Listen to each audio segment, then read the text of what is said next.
अब मोदी जी कहते हैं कि सब भ्रष्ट हैं, सिर्फ वही पाक हैं, कहते हैं कि नहीं? और अपने मुंह मियां मिट्ठू खुद की तारीफ खुद करते हैं। 2 मुख्यमंत्रियों को जेल में डाल दिया, हाँ? बाकी जितने मुख्यमंत्री उनके नहीं है उन पे केस डाल दिए। मेरे भाई का घर ले लिया, ये पता नहीं क्या क्या कर दिया, कैसे कैसे केस, कहीं सूरत में केस है तो कहीं बिहार में केस है तो कहीं और केस, ताकि वो दौड़ते रहे एक जगह से दूसरी कचहरी में। सरकारों को तोड़ने का, लोगों को भ्रष्ट कहने का, एजेंसियां भेजने का, ये काम करते जा रहे हैं दिन भर। बहुत व्यस्त हैं इस काम में, इतने व्यस्त हैं कि आपके रोजगार के बारे में भूल गए हैं, कि महंगाई के बारे में भूल गए हैं। अब मोदी जी कहते हैं कि सब भ्रष्ट हैं, सिर्फ वही पाक हैं, कहते हैं कि नहीं?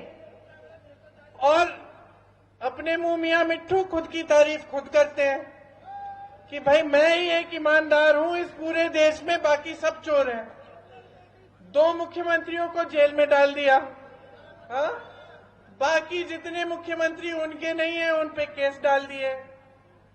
मेरे भाई का घर ले लिया, ये पता नहीं क्या क्या कर दिया, कैसे कैसे केस, कहीं सूरत में केस है तो कहीं बिहार में केस है तो कहीं और केस, ताकि वो दौड़ते रहे एक जगह से दूसरी कचहरी में। ठीक है, सारी एजेंसियों का इस्तेमाल कर लिया, सारी एजेंसियों का इस्तेमाल कर लिया कि भाई इस पे दबाव डालो, इसको भाजपा में ले आओ, उस पे दबाव डालो, उसकी सरकार तोड़ दो।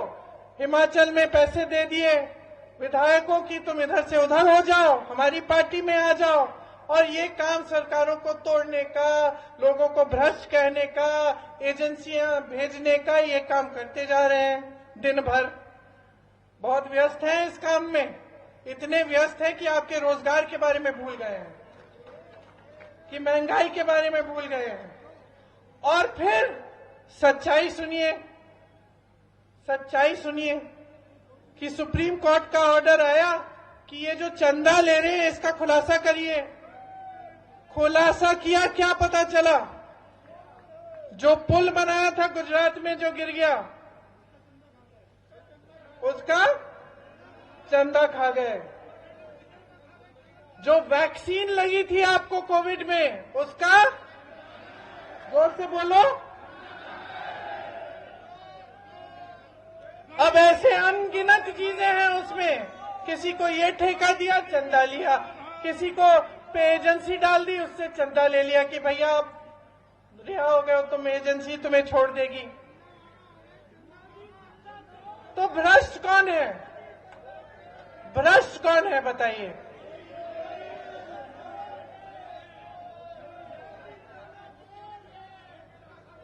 तो अब सारी सच्चाई मैंने आपके सामने रख दी है। कोई बड़ा बड़ा भाषण नहीं दिया मैंने आपको, कोई नई बात भी नहीं सुनाई। ये सारी सच्चाई आपके सामने है। आपका जो जीवन का अनुभव है ना, वही सच्चाई है भाई और बहनों, और कोई सच्चाई नहीं है। और हमारे हिंदू धर्म में भी यही कहते हैं कि सच्चाई वो है जिसका अनुभव आपको है। सच्चाई ये है कि 15 लाख बोला था, आपको मिले नहीं। सच्चाई ये है कि 2 करोड़ रोजगार बोला था, आपको मिले नहीं। सच्चाई ये है कि खुद को ईमानदार बोलकर पूरे भ्रष्ट साबित हुए। तो ये सच्चाई है।